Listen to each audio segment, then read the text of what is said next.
This is Sam Wyche, and you're listening to the Inside Blitz with LeVon Kirkland. Just want to know, what are you passionate about right now? Well, I am a heart transplant recipient, for one thing. So almost 3 years. And I'm just about a week away, September 13th, 2016, I got a new heart. My other one died of cardiomyopathy. And so I am very passionate about getting as many people to sign up as a donor. And you can do it very easily. Just go to, on your online, go to registerme.org and follow the instructions, or go to your Department of Motor Vehicles, your DMV office.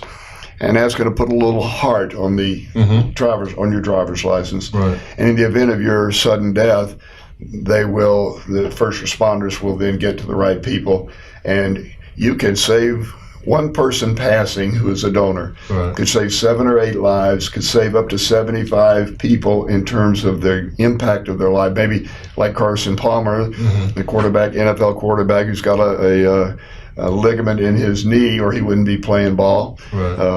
Matt Millen is a recipient just a few months ago, the great linebacker from Penn State. But it is it's the greatest gift you can leave when you leave this planet, and that is to help other people behind you. I'm starstruck right now. I mean, I am.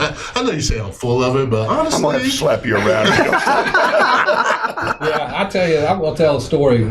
3 years ago, I was talking to Sam, and he'd been in the Charlotte hospital and was very frank about what he was going through, wanting to get this heart donor, and he hadn't been able to get it. So we're on the phone, and Sam's done a lot for the South Carolina Football Hall of Fame for myself, and I'm tearing up, thinking this is the last time I'm going to get to talk to Coach. And I said, Coach, I love you, and I just, is there anything I can do for you? And without skipping a beat, he said, yeah, Wyatt, I need you to come over and help me clean out my garage. Now, did he help you clean out the garage? I don't think you showed up. Well, about an hour or so later, I think you got the heart, and you got the surgery, and here you are. Well, they had told me that they had lined me up to go with hospice twice, and the last time was on a Monday, the Monday that the heart showed up after lunch. In fact, right before dinner, they had the surgery in the middle of the night. It finished the surgery in the middle of the night.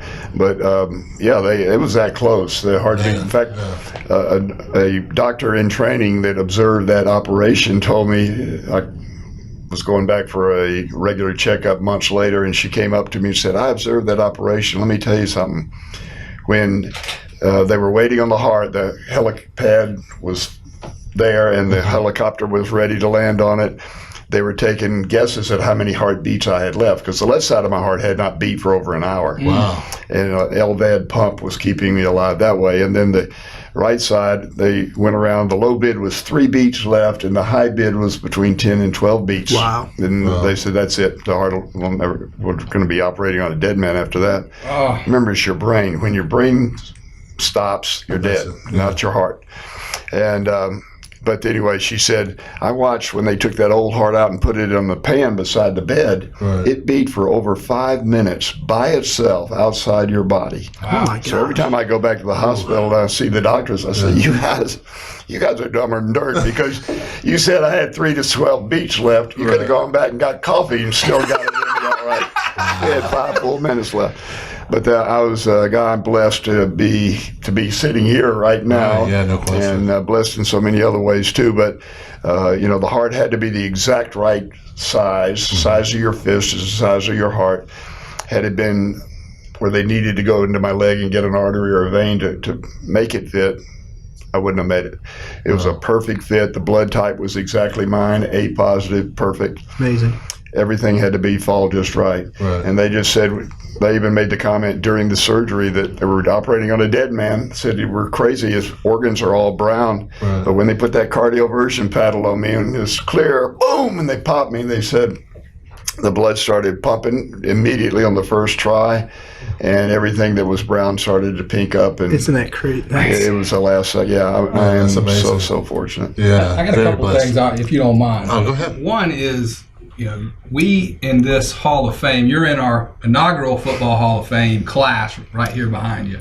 But we also have another Hall of Famer who also has a transplant. And did he come by and see you during that time? And we're talking about Jerry Richardson? Jerry Richardson, absolutely, twice. Jerry had, actually, I was at the Carolina Medical Center, the Sanger Heart and Vascular Institute there, and Jerry Richardson recommended it. He somehow heard about my situation and said, I want you to come up here. This is where he had a heart transplant about 4 years, I think, before I did. And I was actually in his room. Oh, my goodness. So he pulled a couple of strings. Now, you can't pull strings to get the next available organ. That doesn't work. But you can make sure that you're ready in case your number comes up. And the way that works is, you may be in a pool of maybe 20 people, but that heart has to be the right size and the right blood type so that it's compatible with you. And if yours is the only one in that group, that heart's going to go to you first. And that was another miracle that happened for me. But Jerry came to see me the night of their first preseason game there in 2016. And he's sitting at the edge of he walked into the room and he walks right by this big cushy chair where loved ones can sleep overnight. Right. Says, move your feet over, and he sits down on the edge of the bed in his $3,500 suit. Right. And he says, let me tell you, infection is your only enemy right now. You make sure that you wash your hands and you take care of that part of it. The doctors will take care of the rest of it. To them, this was the analogy. It's like changing a tire to them.